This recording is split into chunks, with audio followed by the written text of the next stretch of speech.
Qu'est-ce qu'un hérisson, un macareux et une éolienne ont en commun? On dirait le début d'une blague, n'est-ce pas? Et pourtant, la réponse, c'est une histoire absolument fascinante sur l'énergie verte, la protection de la faune et qui commence avec un drôle de mystère sur une île battue par les vents. On se transporte sur la côte sauvage de l'île de Jersey. C'est magnifique. Des falaises, l'océan à perte de vue, un vrai paysage de carte postale. Sauf que quelque chose d'assez inhabituel est sur le point d'y être construit. Une sorte de forteresse des temps modernes. Alors, la question se pose évidemment, pourquoi vouloir fortifier un tel joyau naturel? Qu'est-ce qui pourrait bien menacer cet endroit au point de devoir l'enfermer? La réponse est bien plus étrange qu'on pourrait l'imaginer. En fait, cette forteresse, ce n'est pas un château fort. C'est une clôture. Mais attention, pas n'importe laquelle. Une clôture ultra-moderne, high-tech, qui va s'étendre sur 907 mètres pour isoler complètement la pointe de Plémont. L'échelle du projet est juste impressionnante. Et ce n'est vraiment pas une clôture ordinaire. Elle est spécifiquement conçue pour être à l'épreuve des prédateurs. Regardez, il y a un capot en haut pour empêcher toute escalade, et en bas, une jupe en grillage est enterrée pour bloquer toute tentative de creuser. L'idée, c'est que rien ne passe, ni par-dessus, ni par-dessous. Bon, on a une forteresse quasi impénétrable. Mais pour se protéger de quoi, exactement? C'est là que l'histoire devient vraiment surprenante. Les coupables ne sont pas du tout ce qu'on attendrait. Et voici le cœur du mystère. D'un côté, le macareux moine, cet oiseau marin emblématique, super attachant. De l'autre, le hérisson, qu'on a du mal à imaginer en méchant. Et pourtant, sur cette île, les rôles sont inversés. L'un est la victime, et l'autre est le prédateur. Alors, le hérisson n'est en fait pas tout seul. Il fait partie d'une liste de 4 espèces introduites par l'homme qui causent d'énormes dégâts. Et les chiffres sont juste alarmants. Le rat brun, une catastrophe mondiale pour les îles. Les chats effurés, des chasseurs redoutables. Et notre hérisson, qui à lui seul a causé un déclin de près de 40% des oiseaux sur une autre île. Et c'est là tout le paradoxe. Sur le continent, le hérisson est une espèce protégée, une priorité. Mais sur les îles, c'est une toute autre histoire. Les oiseaux marins, eux, ont évolué sans prédateurs terrestres. Ils n'ont aucune défense.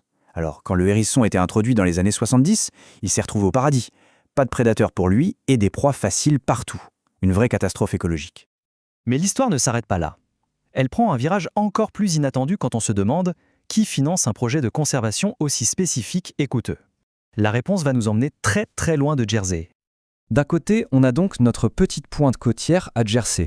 De l'autre, un site nommé Outer Doozing, à des centaines de kilomètres de là, en pleine mer du Nord. Deux lieux qui n'ont a priori absolument aucun rapport. Alors quel est le lien? Le lien, le voilà. L'argent pour la clôture à Jersey vient d'une entreprise qui construit un gigantesque parc éolien en mer du Nord. Pourquoi est-ce qu'une compagnie d'énergie verte paierait pour protéger les oiseaux d'un hérisson à des centaines de kilomètres de là? La réponse tient dans un concept légal qu'on appelle les mesures compensatoires. L'idée est assez simple. Si un grand projet, même un projet vert, a un impact négatif inévitable sur la faune, l'entreprise est légalement tenue de compenser cet impact en faisant quelque chose de positif ailleurs.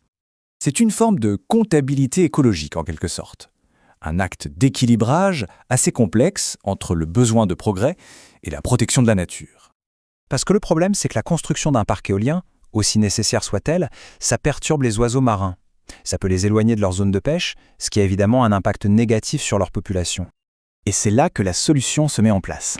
En créant un sanctuaire ultra protégé à Jersey, on va booster le succès de reproduction des oiseaux marins. Et cet effet positif va venir compenser les perturbations causées par le parc éolien. La clé, c'est que ces oiseaux sont de grands voyageurs. Un petit pingouin, par exemple, peut parcourir jusqu'à 3200 km. Leurs populations sont donc toutes connectées à une très grande échelle. Et la protection n'est pas seulement passive. À l'intérieur de la clôture, on met en place des mesures actives. On restaure l'habitat, on installe des terriers artificiels. L'objectif, c'est vraiment de créer une nurserie 5 étoiles pour les maquereaux et les petits pingouins, et de renforcer ainsi tout le réseau d'oiseaux marins du pays. Mais alors, au-delà de cette histoire étonnante, qu'est-ce que ça signifie pour l'avenir de la conservation? Est-ce que c'est un modèle qu'on pourrait voir se développer? En fait, l'idée n'est pas complètement nouvelle. Le projet de Jersey s'inspire de succès bien réels, comme celui du Cape Sanctuary, en Nouvelle-Zélande. Là-bas, une terre agricole érodée a été complètement transformée en un écosystème plein de vie. Et la rapidité de la transformation est juste impressionnante. En moins de 20 ans, le site est passé d'une terre presque stérile à un écosystème si riche qu'il exporte maintenant sa faune dans les zones voisines. C'est la preuve que ce modèle peut fonctionner de manière spectaculaire. Cette histoire nous laisse avec une question fondamentale. Pour concilier nos besoins en énergie et la protection de la nature, est-ce que l'avenir passerait par ces compromis complexes? Un parc éolien en mer du Nord, qui finance une clôture à Jersey pour protéger des maquereaux d'un hérisson, c'est peut-être à ça que ressemble la conservation au XXIe siècle.